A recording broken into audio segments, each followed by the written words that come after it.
Hi guys, welcome back to A Page in the Chapter, or welcome if you are new here. My name is Paige and it's great to have you here. So today I'm going to give you some book recommendations based off crappy Christmas Netflix originals because it's one of the best parts of Christmas. We know that they're not great, but we love them anyway. We look forward to them anyway. It's part of the Christmas tradition now, so I'm going to give you some book recommendations based off of them so that if you stop watching Netflix for 5 minutes and you want to read, you can read a book that's basically Netflix. That's the plan here. If you like this idea and you want to stick around to see more, do like and subscribe. It would be great to have you here. I'd love to talk books with you. You may as well subscribe. I have plenty of Christmas content planned and looking forward to sharing it with you guys. So subscribe and make sure that you're here to check that out when it goes up. So I have selected a handful of Netflix original Christmas movies to go through and give some book recommendations for. Do let me know if you're going to read any of these books, if you think any of them are good. Just let me know. And so we can get into the book recommendations.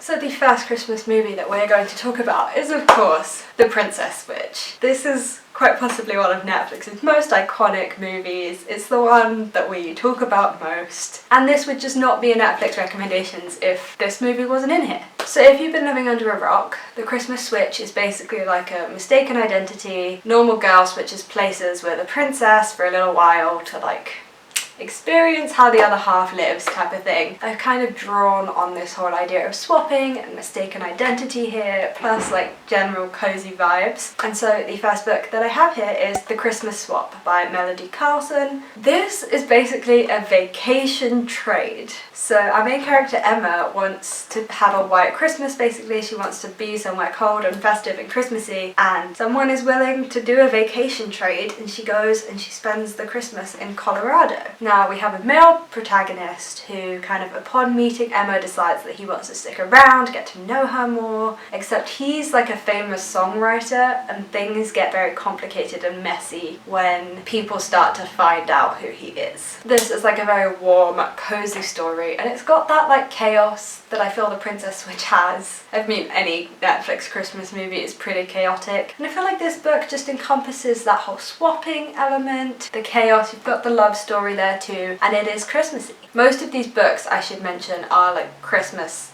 books because I feel like that's kind of the vibe that you're wanting if you're watching Netflix movies. To stick with the Vanessa Hudgens, because I mean, if you're looking at Netflix and Christmas, you just gotta. Let's look at The Night Before Christmas. So this movie is kind of a trope that I am not a huge fan of, and this movie is 14th century knight finds himself in 21st century America. Why is it always America? And because he's a 14th century knight in 21st century America, he doesn't really fit in. It's kind of a big chaotic mess, and he meets this teacher from Ohio who is very disillusioned by love. You know, it's a Christmas movie, you can see where it goes from there. So for this movie, my recommendation is A Princess for Christmas by Jenny Holiday. I mean, it's in her name. She's kind of like the queen of holiday books. It's kind of got that royalty in the wrong world kind of feel to it that A Night Before Christmas has. This basically sees our main character, who is a princess, kind of wind up in some trouble in New York City, and she gets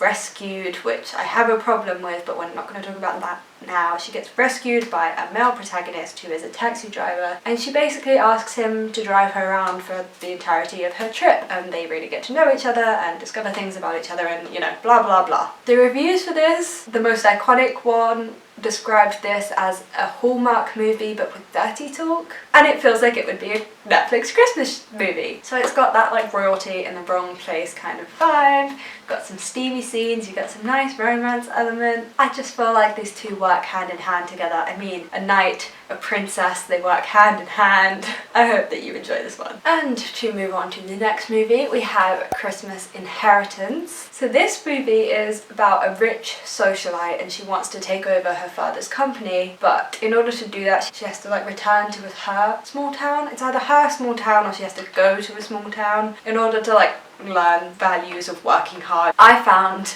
the perfect book recommendation for this. You guys are gonna love me. And that is Mistletoe and Mr. Right by Sarah Morgenthaler. This basically follows a rich socialite, and she wants to bring tourism to this small town and like expand a business into this small town, I believe. And it's a really quirky, adorable small town. Those perfect Christmassy small town vibes. And obviously small town, not very happy that she wants to like modernize and expand into their small little town. They want to keep it quaint and quirky. So she tries to like get on their good side by kind of vibing with the town and being more a part of the small town. And of course she, you know, meets someone along the way. Yes, she finds someone, it's a romance, but this is genuinely a very cute and funny romance, and I think that it is a perfect match for Christmas Inheritance. In both the movie and the book, we start with a very flawed protagonist, and it's kind of about their growth and how these cute little small towns and Christmas festivities can remind them that Christmas isn't just a commodified activity. It just makes me feel so cozy and warm inside.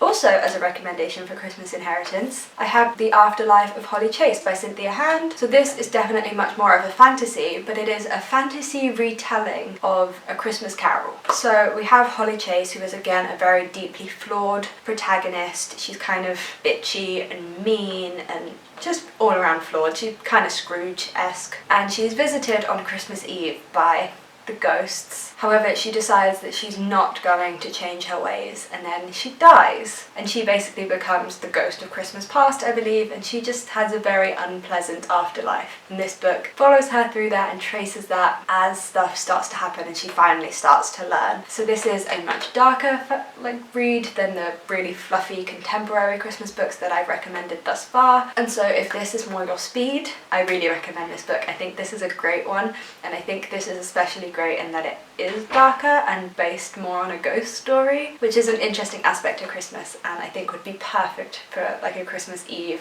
kind of read. And the next movie is again one that I have not seen, and this is Let It Snow. So Let It Snow follows a group of high school seniors on Christmas Eve, and their small town has a huge snowstorm, and it basically just tracks Christmas Eve. This whole movie is set over one day, showing how this one day is changing the lives and relationships of these high school seniors. So the book recommendation for this is Let It Snow by John Green. This movie is actually based on a book by John Green. John Green gets a lot of hate, I think undeservedly so. I put this recommendation on here because I like him and I think his books are good, and I think if you're going to watch the movie Let It Snow, then you should read the book too. However, for another book recommendation, I kind of, for this one, wanted to follow the themes of high school and things taking place over a very short time span. And the best example of this that I could come up with was Just One Day by Gail Forman. I know absolutely everyone has read this book now, and it is so old. It's just such a good book. I imagine not many people will have reread it or read it recently, so I thought I'd put it on here, trigger the memory. Maybe you would be interested to reread it. It is set in the summer, so it doesn't really have those wintry festive vibes, but it does really show how like one day can really make a difference, and it does have a lot of the key themes and messages that a lot of Christmas books have. We've got to my favourite. So the movie we're going to talk about now is Holiday. So me and my friend watched this movie the other night thinking it was going to be a truly awful Netflix movie, but we were like, you know, we're in the mood for that, we'll watch a crappy movie. It's genuinely good. It's genuinely such a good movie. I already want to rewatch it. I don't even think it's trash good. I think it's genuinely, objectively a good movie, and I love it, and I cannot wait to give you some book recommendations based off of it. If you're unfamiliar with Holiday, you need to immediately watch it. So it's basically about this woman, and she's had a very messy breakup, and she's getting sick of her family at holidays trying to set her up with people or commenting on the fact that she's single. And then we have our male protagonist who, anytime he does get a date for the holiday, all of the women think that he's gonna immediately propose or want something serious. Presentation of women in this movie, not the best. Very How to Lose a Guy in 10 Days-esque. It's enjoyable, so we'll glance over it for now. And so this man and this woman meet, and they decide to be each other's holiday. So they will literally only talk to each other and see each other when they need a date for the holidays. Tracks a whole year. So they meet just after Christmas, before New Year's, and we follow every single holiday between Christmas and the next New Year's. It's a really good movie, other than the portrayal of some of the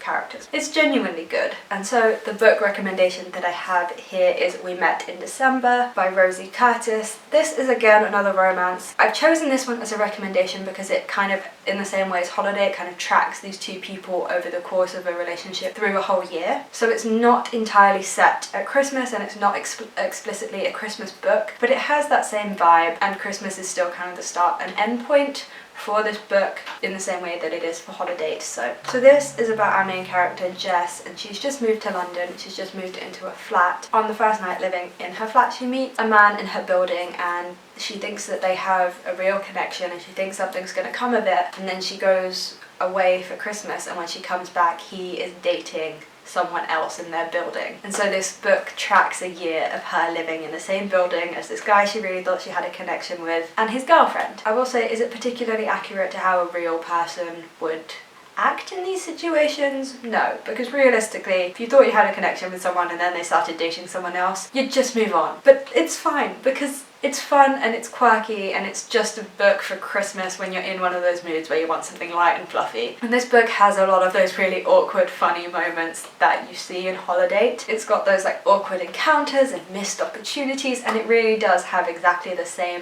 themes and vibes as Holiday the movie, and I really recommend it. That's why it's in this video. If that one is not already for you, another one that could be more your speed is The Wedding Date by Jasmine Guillory. Butchered that, I'm sorry. So this is basically another fake dating trope, and it's about fake dating at a wedding. So Drew has been invited to his ex-wife's wedding, and it's the night before and he doesn't have a date. Alas, he has a meet cute with our female main character, and they go fake dating to this wedding and then go their separate ways. And it follows these two very driven, career-focused people in a long-distance kind of situation, trying to figure things out. It's very predictable, but like in the best way. You expect it to be predictable. Every Netflix Christmas movie is predictable, so you've kind of got to expect that in a book recommendations video for it. If you're looking for a book recommendation for Holiday, any kind of fake dating situation is a good place to start. And the last movie that we are going to talk about is Home for Christmas. So this movie is about, again, a woman who